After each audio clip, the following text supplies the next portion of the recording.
من الامراض وكذا؟ الوطن العربي أنا بالحقيقه بالوطن العربي الابحاث عن موضوع الحيوانات وغير الحيوانات في حاجه شديده لانه نحن نغير هالعقليه، وانه نحن ما فعليا ما عم نحط اموال كافيه بالابحاث، ما عم نحط همه كافيه بالابحاث، عم نحطها باشياء ثانيه للاسف.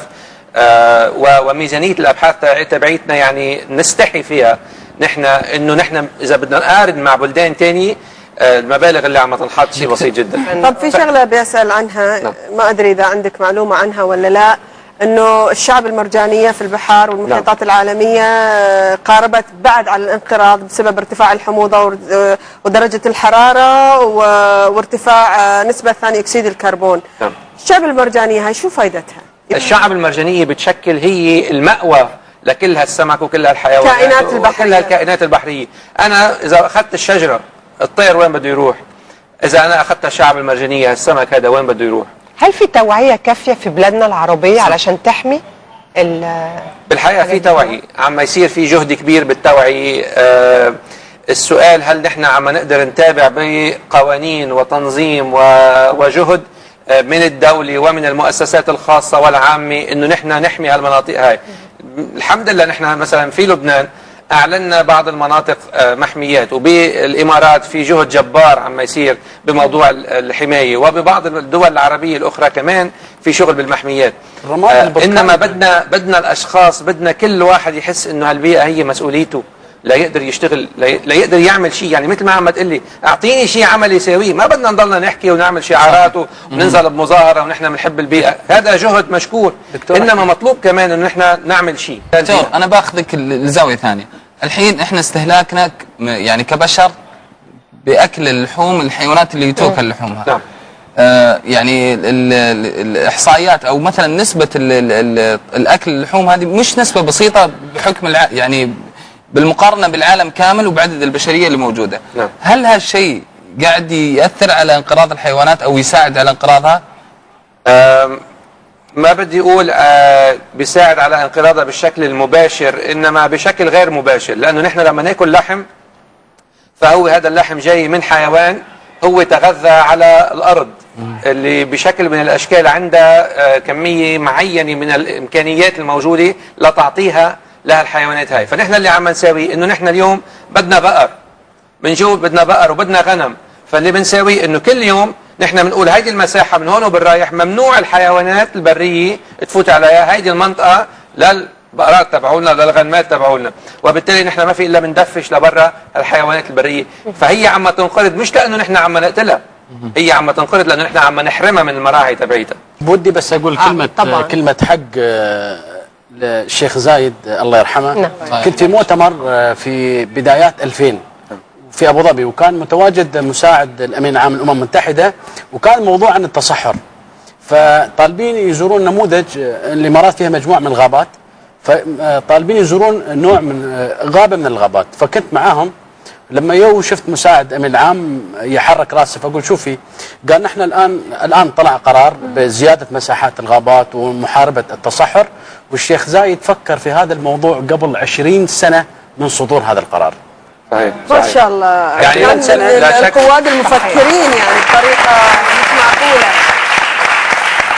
لا شك انه في اشخاص عندهم هالرؤيه هيدي الاحساس باهميه المواضيع قبل ناس كثير. فبيجي ناس امرار، انا واثق انه في ناس كثير يا اخي ليش عم يصرف هالمصاري كلها وليش عم يتعب قلبه حق هذه المها العربي يا اخي. هلا وقتها اليوم كل الناس بالمنطقه، كل البلدان بالمنطقه عم ترجع تشوف المها العربي كيف فيها ترجع تجيبه لعندها، بس البدايه كانت من الامارات والرؤيه كانت من الامارات فعليا بالقليله بهذا والحضاره وكل المواضيع.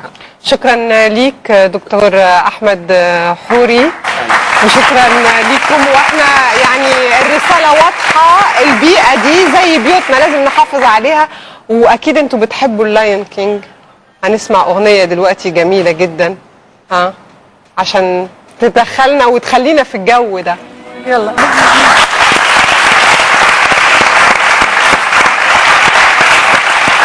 جميله وذكريات. حليمه. نعم. غني لنا شيء. في اسهل مقطع لما يخلص يقول لا حاتيب لا استني لا في لما يقول حاتي بدي كرم بزبادي شالوا حطوا كله على دي خلصت خلاويص الحلقاتي بس هاي. لا بس دي مش اغنيه، عايزين اغنيه مش قبول، مش شويه شويه. هاي تسخينه كذي صغيره، بعد شوي حضري نفسك للغناء. غنينا؟ اختار موضوع الحين. يلا اختار موضوع. يلا نختار العرض الليله. عرض الليله ونشوف. تفضلي حبيبي. نكمل مشوارنا بزارة الخليج بعد هالعرض الجميل الحماسي. ما صار خاطرك حمد مرزوقي، ما صار خاطرك على الاقل تسوي كذي؟ كان يسوي هو جالس سوى؟ يسوي كذا. ما شفت.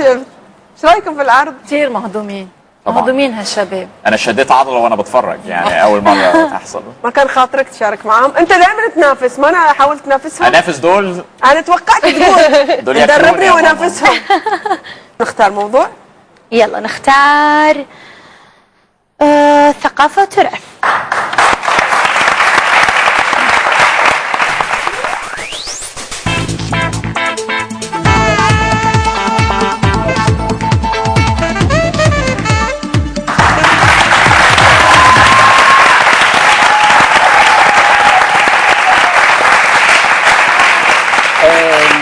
بالنسبة للثقافة والتراث طبعا تشتهر دولة الإمارات بمجموعة من الأغاني والفنون الشعبية التراثية.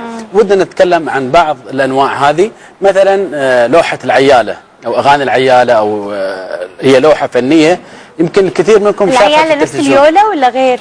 لا، اليولا رقصة بيكون ممكن مع العيالة. العيالة طبعا يكونون فرقتين واقفين مقابل بعض، كل صفنا وصفنا، وفي النص يكونون اصحاب الطبول. اوكي. ونفس الحربيه قريبه من العياله، لكن الحربيه الفرق بين الحربيه والعياله ان الحربيه من وين جاي مسمى العياله؟ بدون لا ما اعرف بالضبط وين جاي، لكن الفرق بين العياله والحربيه هي ان الحربيه ما فيها طبول. اما العياله فيها طبول. وفي ايضا من الفنون عندنا شيء اسمه الردح، اللي نحن نسميه اليوم شلات. شلات احسن. شلات. ردح شوي تحس انه ثقيله. لا معنى مختلف. بس هذه هي المسمى الحقيقي لها. لا يعني في لهجات ثانيه الردح له مسمى ثاني، بس الشلات احسها. نحن نتكلم عن الردح بمعنى الاماراتي، كلمات اماراتيه هي معناها شلات. العياله والحربيه هذه طبعا حتى في الافراح في الاعراس اليوم مثلا يسوون فنادق 5 نجوم لكن العياله متواجده، وهذا شيء زين انهم يحافظون على الموسيقى ايه معنى التراثيه. الشلات هي اغاني، لكن الشلات القديمه او الردح ما في موسيقى. من دون بيكون صوت. على فكره انا بقول لكم معلومه، انا اعرف اليولا عدل، يعني يبوا لي سلاح اوريكم شو اسوي. زين بس ليش يولون كانوا؟ يعني هي عباره عن شو اليولا؟ ما ادري، بس انا احبها، انا كنت اشوفها بالتي في وحلوه الحركه، يعني يوصلونها شي وبعدين يقلبونها فوق وبعدين يمسكها. هذه عباره انه هو يستعرض قوته. قبل طبعا كانت اسلحه اكبر، اسلحه حقيقيه وثقيله او بالسيف. لا انا اسلحه على قدي. بتعرفي تعمليها؟ ايه اعرف. جربتيها؟ ايه جربتها كم مره وحبيتها. ما عندنا. وحب اليولا يعني، وحتى اغنيتهم يا هالي اليولا فوق الشلوله. كملي. فخر الاجيال تشهد فعول، شيخنا محاولة بالفكر عام، عقله ينير ما حد يطول. صح؟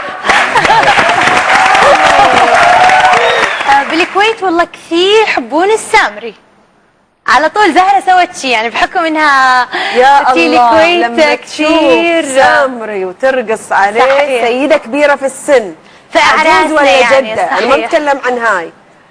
ترقص تاخذ لك هاي الشيلة ولا العباية وتحطها وتروح في عالم ثاني. صحيح. رقصة فظيعة على هالموسيقى. يحسون بانسجام ومتعة ولذة، بالذات يعني جداتنا يعني أمهاتنا الكبار. سامري من أجمل الرقصات الكويتية في كل أعراس الحين. الأعراس كل أعراسنا أهم شيء الكويتية. السامري علشان السيدات الكبار. خلونا مع بعض نسمع مجموعه او نماذج من الموسيقى الشعبيه الاماراتيه.